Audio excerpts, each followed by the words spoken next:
you are literally meeting someone who just lost their husband or maybe lost their child or lost their ability to walk.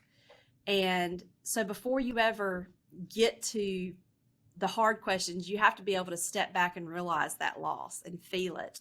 And once you do that, it helps you later on when you're telling their story. So if you or a loved one have been injured in a crash with an 18-wheeler, where do you turn for help, and what are your options? We're going to find out right now on this episode of Ask the Lawyer. My guest is Georgia attorney Christy Childers, who's based in Macon, Georgia. I want to remind you right off the top, if you want to ask Christy any questions of your own, it's easy. Go to askthelawyer.com. Click the button up at the top that says Ask a Lawyer. It'll walk you right through the very simple process right there. Or, of course, you can call the phone number you see on the screen during our conversation. Christy, thank you for making some time to answer our questions today. I appreciate it. Thank you for having me as your guest. Glad to be here. It would seem like when it comes to truck accident cases, and generally those come with sometimes catastrophic injuries, a lot of lawyers are willing to take those cases on. What's your advice? How should someone begin that process of choosing a lawyer to take on their trucking case? I think it's a good idea to look at all of your options. We have a very male-dominated field, especially here in Georgia, and we have a lot of very good trucking lawyers all across the state of Georgia.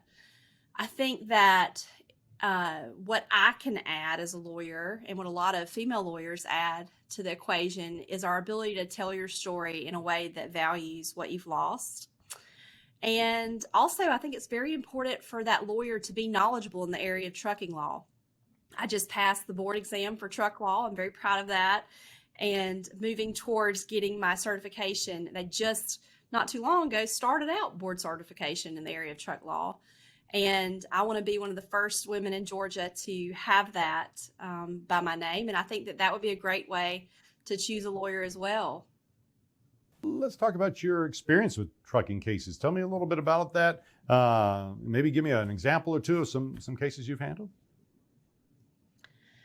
Okay, so like truck crash cases, are all over the place. And the ones that are most interesting to me usually have some kind of different fact pattern. But the ones that stick with you the most, I would say, are the death cases. You are literally meeting someone who just lost their husband or maybe lost their child or lost their ability to walk. And so before you ever get to the hard questions, you have to be able to step back and realize that loss and feel it. And once you do that, it helps you later on when you're telling their story. One case that comes to mind is a tractor trailer driver who was in a small town, and he ran over not one or two, but 3 rumble strips, but still ran a stop sign, and it resulted in a death. And I'm still close with that family today. But we have all kinds of cases, cases that may seem small, but that are not small to those people involved. And I really just like taking on the challenge of proving fault in these cases so that these trucking companies that are held accountable when they do make their drivers drive too long and push them too hard or have unsafe equipment for their drivers. Let's talk a little bit about the drivers. You've gone to driving school. Tell me a little about that. You've been behind the wheel. Tell me a little bit about that and how that affects your practice. Yeah, so it was a great experience. I was just sitting there thinking one day, what can I do to become more knowledgeable about tractor trailers and to set myself apart in the field? And an email came in about truck driving school. So I went and I hauled all kinds of, I was in a closed tractor trailer as well as a flatbed. I secured loads. I think I only took out 1 cone. And so, yeah, right. But it was a lot of fun. And really, the greatest part about it is getting hands-on experience and see how hard the job is. Once you understand how big the vehicle is that you're in, that you're operating, and how difficult it is. I mean, shifting gears alone, takes concentration and the off tracking when you turn, all these things.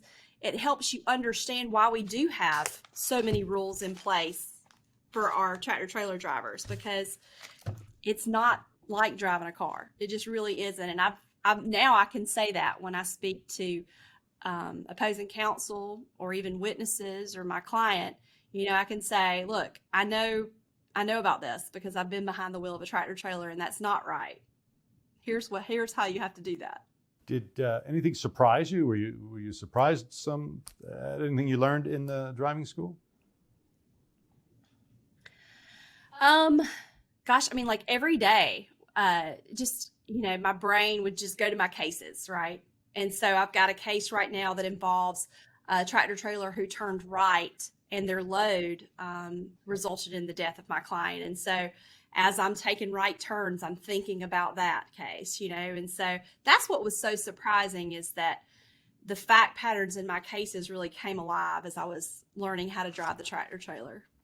You mentioned that you're close to getting your certification in truck accident litigation, and you would be maybe the first woman in Georgia. Why is it important? I know you've taken it on as a cause. Why is it important to you to encourage women lawyers to become truck accident lawyers? So when I went to our annual trucking convention this year, they told me that there were, I believe at that time, 47 board certified lawyers in the nation, and only 5 were women.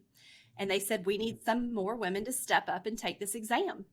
And I said, I'm good at tests. I'll give it a whirl. And luckily I passed, but the board certification process is pretty rigorous. There's a lot of things you need to do, but I'm very close to completing it so that I can be the next one, and will be the first woman who practices in Georgia as of right now, if once that goes through. So. And again, how does that benefit your clients? So the being board certified benefits my clients because just going through the process of becoming board certified, you learn all of these rules that you probably will never need to know, but you might. And so knowing these little intricate rules, it helps in your cases. It helps you be a resource for other lawyers who may have a trucking case and may call me. And so, just being that person who can be on the other end of a phone call, no matter what the situation is, the rules, and you've done enough of the work to where you feel like you can handle just about anything that comes in the door. Lots of really interesting, helpful information, Christy. Thank you for making some time to answer our questions. I appreciate it. Glad to be here. Thank you. And that's going to do it for this episode of Ask the Lawyer. My guest has been Georgia attorney Christy Childers. I remind you again, if you want to ask Christy any questions about your situation, go to askthelawyer.com. Click the button up at the top that says Ask a Lawyer. It'll walk you through the process, and it doesn't cost anything to ask your questions. Thanks for watching, everybody. I'm Rob Rosenthal with Ask the Lawyers.